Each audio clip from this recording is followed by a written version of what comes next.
Welcome to Kia e-Niro Diaries on the 8th of October. Mrs. e-Niro has asked me to pass on her thanks to all those who wished her well for her hip replacement operation, which happened 2.5 weeks ago now, and she's making really good progress. And in fact, today she's just gone out in the car, so give me a bit of peace. Anyway, what I wanted to talk about today is the Kia EV3, which, when it was first announced, I think it was back in February and March, I thought, now this looks really interesting. So the EV3 then, well, it is a pure EV platform. It's on the EGMP platform, I believe it's called, but it's not an 800 volt system. And this is really Kia's first go at a mass market purely electric vehicle.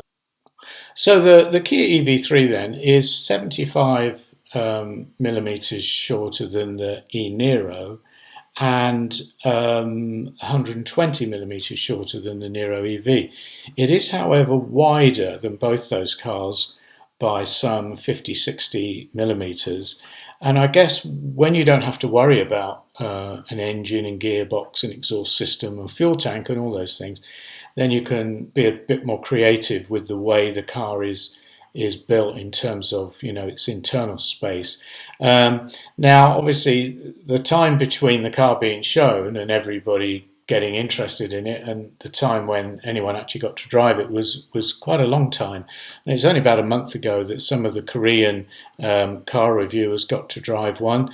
And I think it's only in the last couple of weeks that some of the European reviewers, like, Fully Charged and Electrify and I think Autocar have been out to Korea as well to test it.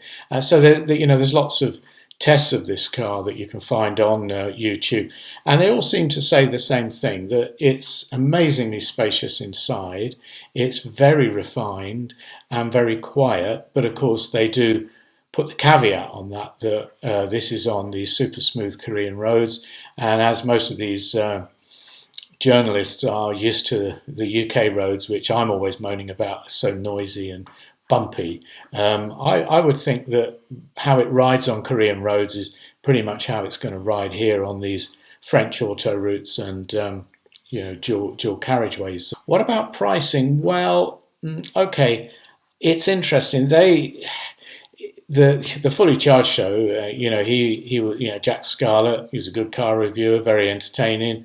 And of course, if a guy of 6'5" can sit comfortably in the back seat of this, what is a small, after all, SUV, then you think, well, it's got to be fairly spacious. And I have to say, I love the way the interior looks. Until I actually see one and get to drive one, I'll reserve judgment on it. So, of course, this car, this EV3, is 5-6 years on from the e-Niro, and you would expect that, technology has moved on, and certainly the battery technology would have moved on. So what I found quite interesting is to look at the weights of the car, and the weight of the smaller battery version of the EV3, 58 kilowatt hour version, is 1700 kilos. So that's 100 kilos lighter than the e-Niro. And the bigger battery version is exactly the same weight as the e-Niro. So you've got 1800 kilos for 64 kilowatt hours in the e-Niro and 1800 kilos for 81.5 kilowatt hours in the EV3. Now, they do say that this is their 4th generation battery technology and that it's 22% more efficient than the previous car, which I guess is the Niro EV, and that kind of makes sense. So when Jack Scarlett was driving the car in Seoul in Korea, he was making a big thing that how good value the car is, considering that the long range version, I think in the UK, is going to be £35,995, and he's then started to compare what other cars that get close to that range on of the EV3 cost, and he's comparing it with cars like the Renault Scenic and the Tesla Model Y long range, but those are bigger cars, and I think the real comparisons we should be making now are with the price of petrol and hybrid cars, not other EVs. We should be looking at, here's a car in a given category, the EV3, similar size kind of car to Nissan Qashqai, although the Qashqai is a bit bigger, Peugeot 3008 perhaps, and those kind of cars on the petrol side. Well, when it comes to Nissan Qashqai, you can get the hybrid in Europe for 34,700 euros. That's the base model of the Qashqai hybrid.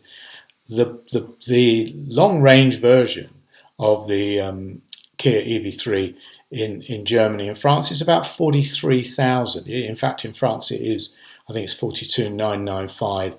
So that's the lowest trim version of the long range EV3. So you're still 10,000 euros more expensive. And even if you go to the absolute top spec Nissan Qashqai hybrid, you're talking about 39,800. And when you go to the top spec of the Kia EV3, the long range, you're into sort of 46,000. So you're still 5,000-6,000 above. Now, I don't get it because we've been told that battery prices have been coming down a lot in the last 18 months, and we're now certainly in China under $100 per kilowatt hour and still falling. That's probably not the case outside of China, but I think it's still around 120, 100. So you're talking about, an 80 kilowatt hour battery being under 10,000 euros. And remember, there's no engine, there's no gearbox, there's no starter motor, there's no exhaust system, there's no fuel pump, there's no water pump, there's no radiator, all the other gubbins that goes into a petrol car or a hybrid. So, I mean, look, we've got to be seeing the prices of these come down. And given that Kia are very ambitious for the EV3, okay, the early cars that we're seeing in Europe will come from Korea, they're all made in Korea. But next year they start manufacturing the EV3 in Slovakia. And I believe also Hyundai have got a factory in Mexico, and they're going to be making it there next year for the American market. So you're going to have 3 centres of manufacture for the EV3. It's going to be a global car. It's in the mass market space. So we've got to be talking about 250,000 to 350,000 production. That has to be their target for this car. But I'm sure that with this car being made in such big volumes in 3 locations around the world, Kia are going to be discounting this car within about 18 months of it being launched. So that's something that I would be interested to see what happens. Anyway, the other thing is that, having wowed all the journalists by being driven around in Seoul, last week Skoda announced the Elrock, and there are pictures of it now undisguised. It's been running around on European roads disguised for quite a while, but it looks great. It's slightly bigger in every dimension than the EV3, slightly bigger boot. It's not as big as the ID4, VW ID4 and the Skoda Enyaq, but it's a bit bigger than the VW ID3. So, and the pricing of that is looking very interesting. It's right there in the sort of low to mid of 30,000 euros. That's what they say it's going to be. And I think it looks great interior wise and exterior. Could be a very strong competitor for the Kia EV3. We're not going to see it on the roads until I think next sort of March, April time. But it's going to be obviously European built car from the get-go. And again, we're getting a lot more models of car in that space. The Volvo EX30, which apparently has already sold 100,000 cars globally since it was launched 10 months ago, and I think they've now fixed the early software problems with that car. So Volvo EX30, Kia EV3, Skoda Elrock, all pure design EVs, no petrol or hybrid versions or diesel versions of them.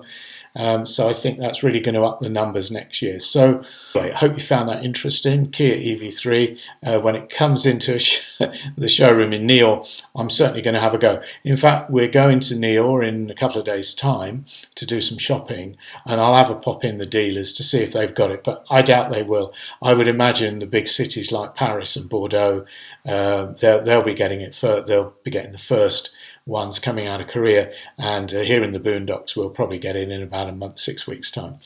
Anyway, hope you found that interesting. If you do like this stuff, please give us an uptick, and better still, subscribe. So until the next time.